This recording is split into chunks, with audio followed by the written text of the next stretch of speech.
Salam dan selamat sore. Perkenalkan, nama saya Damaris Miti, NIM 17340300, mahasiswa Universitas Nusa Cendana, Fakultas Ilmu Sosial dan Ilmu Politik, jurusan Sosiologi. Semester 7, kelas A, regular sore. Di sini kami disuruh oleh dosen pengasuh untuk membuat video tentang dimensi budaya perdamaian. Budaya perdamaian adalah seperangkat nilai, sikap, dan cara perilaku serta cara hidup berdasarkan menghormati kehidupan, menghilangkan kekerasan kehidupan, praktek dan promosi dan praktek non-kekerasan melalui pendidikan, dialog, dan kerjasama. Dari dimensi budaya perdamaian ada beberapa aspek. Yang pertama, pergantian budaya yang muncul dalam riset perdamaian. Rekonsiliasi datang secara alami ketika kita menyadari bahwa dampak bencana dari konflik dan kebutuhan untuk memperkuat kembali budaya kita, adat kita, dan identitas kita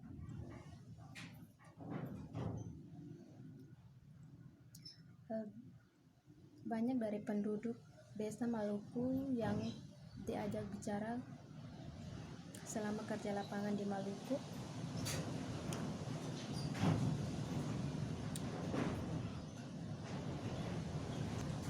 yang aktifannya diungkapkan lebih luas di bidang yang jauh lebih luas.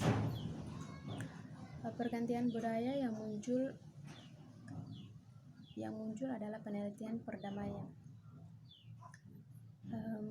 Pergantian budaya menyiratkan semakin pentingnya studi perdamaian serta organisasi perdamaian nasional dan internasional ke budaya lokal dan kepemilikan lokal untuk pitch building dimensi budaya rekonsiliasi.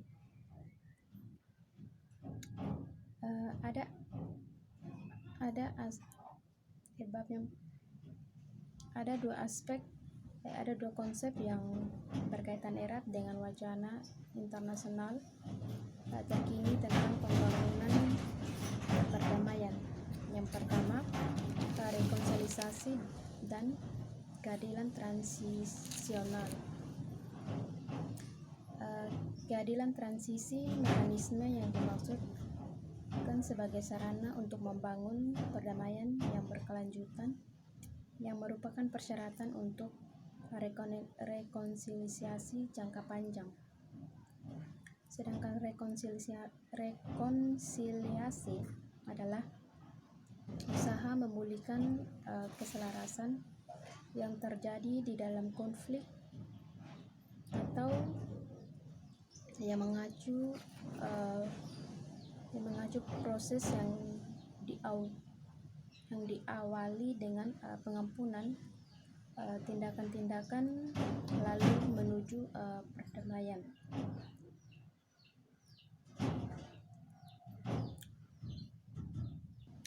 Melempar krisis terang tentang istilah-istilah kunci dalam perdebatan tersebut seperti keadilan, kebenaran, dan liberalisme, konsep yang sangat ditentukan oleh ilmu politik. Menurut jargon, menjelaskan apa yang dimaksud kebangkitan lokal dan peningkatan integrasi peradilan tradisional dalam paket keadilan transisi. Pergantian budaya dalam penelitian perdamaian adalah bagian yang jauh lebih besar secara intrinsik dan motif ekstrinsik yang di seluruh dunia untuk menghidupkan kembali tradisi lokal dan memperdaya kembali struktur tradisional lokal. Dari pergantian budaya ada beberapa aspek. Yang pertama, keadilan transisi dan rekonsiliasi atau kekeliruan, keadilan, dan kebenaran.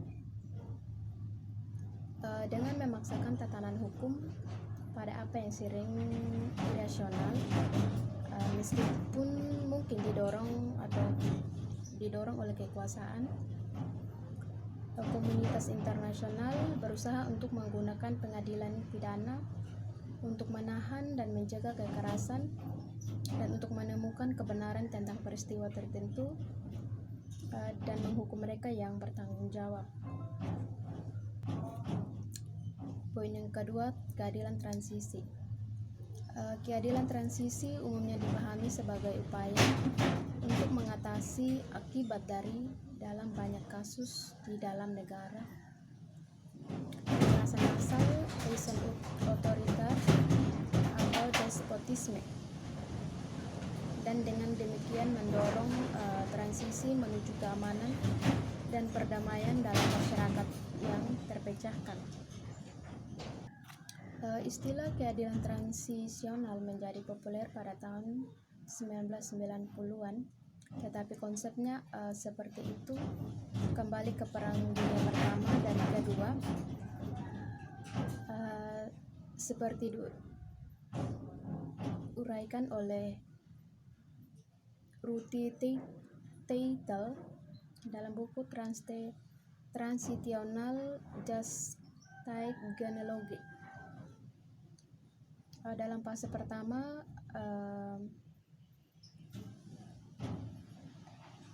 silsilah yang diklarifikasi oleh Teitel jelas difokuskan untuk menerima istilah dimensi perang yang luar biasa, dan dengan demikian terkait dengan kerjasama antar negara, penerapan hukum internasional, kejahatan perang, pengadilan seperti pengadilan terkemuka Nuremberg. Dalam fase kedua, menurut Teitel, ditentukan oleh pasca Perang Dingin yang dimulai pada tahun 1989 dan ditandai dengan gelombang transisi demokrasi dan modernisasi dengan negara berbangsa dan pengampunan bangsa kembali menjadi pusat. Yang kedua tentang desentralisasi, revitalisasi, dan rekonsiliasi di Indonesia. Kita harus tahu apa pengertian dari desentralisasi. Desentralisasi adalah sebagai transfer kekuasaan dari atas ke bawah dalam sistem politik, sering dianggap sebagai syarat untuk demokrasi, sedangkan revitalisasi adalah suatu proses atau cara dan perbuatan untuk menghidupkan kembali suatu hal yang menjadi vital. Pendapatan yang bertentangan dan ketegangan yang muncul dalam konflik tertentu berdasarkan etnis, agama, ras, atau kelas yang ditekankan dengan keras. Rekonsiliasi dan perdamaian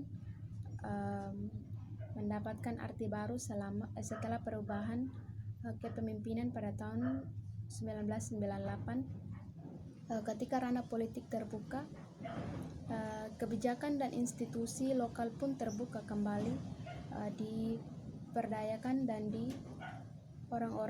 orang-orang secara terbuka mulai menuntut keadilan, kebenaran, dan perdamaian.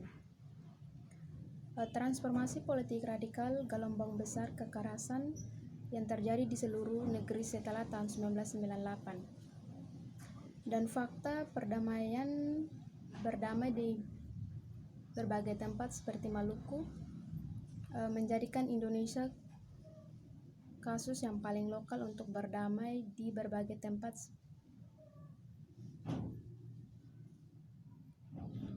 Ini kasus yang paling menarik untuk menggambarkan cara geliran budaya dan diperkenalkan ke dalam penelitian perdamaian. Sebaliknya, desentralisasi bukanlah penyebab kekerasan baru-baru. baru yang berakar pada ketidakadilan struktural dan kebijakan marginalisasi dari menurut era Soeharto, dan salah satu efek yang paling menonjol dari Undang-Undang Otonomi merupakan revitalisasi tradisi atau adat di seluruh dunia atau negara yang melibatkan reklamasi sumber daya tanah tradisional, kepemimpinan